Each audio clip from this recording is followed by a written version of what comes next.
Ngayon, marami na ang nagagandahan at nangangarap ng sariling kondo at property o kung ano man ang gusto nyong itawag dito. Kaya sa tingin ko, oras na para may magsabi sa inyo na huwag kang bibili ng kondo sa Urbandeca Homes.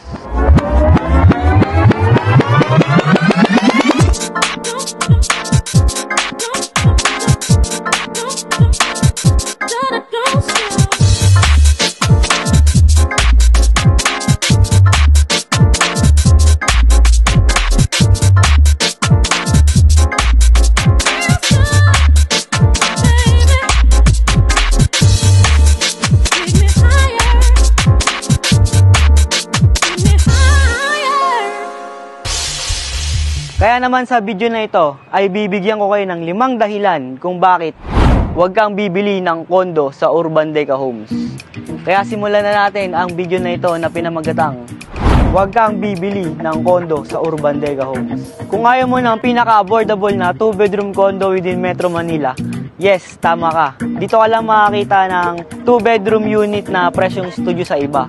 Nasa sa inyo na yun kung bibili ka ba o hindi. Kaya ako nga sinasabi sa inyo na huwag kang bibili ng kondo sa Urbandeca Homes. Kung ayaw mo ng 10K initial cash out lang may kondo ka na, yes, tama ulit.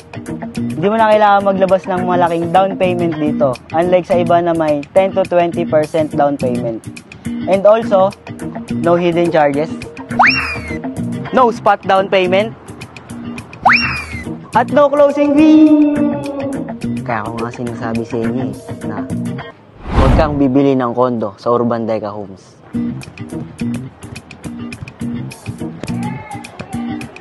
Kung ayaw mong maka-move in within 1 to 2 months, yes, correct. Dahil ready for occupancy na ang mga units natin dito. So after reservation, maghihintay ka lang ng 1 to 2 months, makakalipat ka na. Minsan nga, 3 weeks lang eh.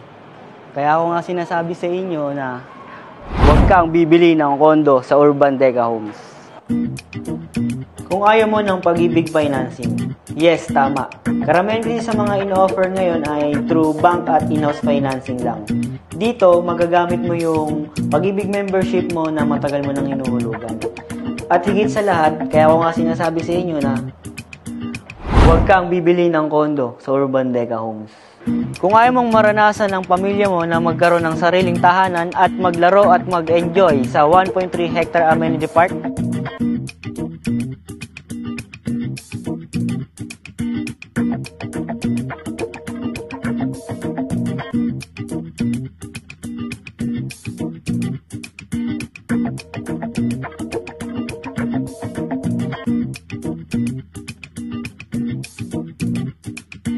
ngayong nasabi ko na sa inyo ang ilan sa mga dahilan kung bakit huwag kang bibili ng kondo sa Urbandeca Homes. Pero kung okay lang sa inyo lahat ng sinabi ko at gusto nyong ma-experience, edi bumili ka. Tara, inquire na. Usap tayo.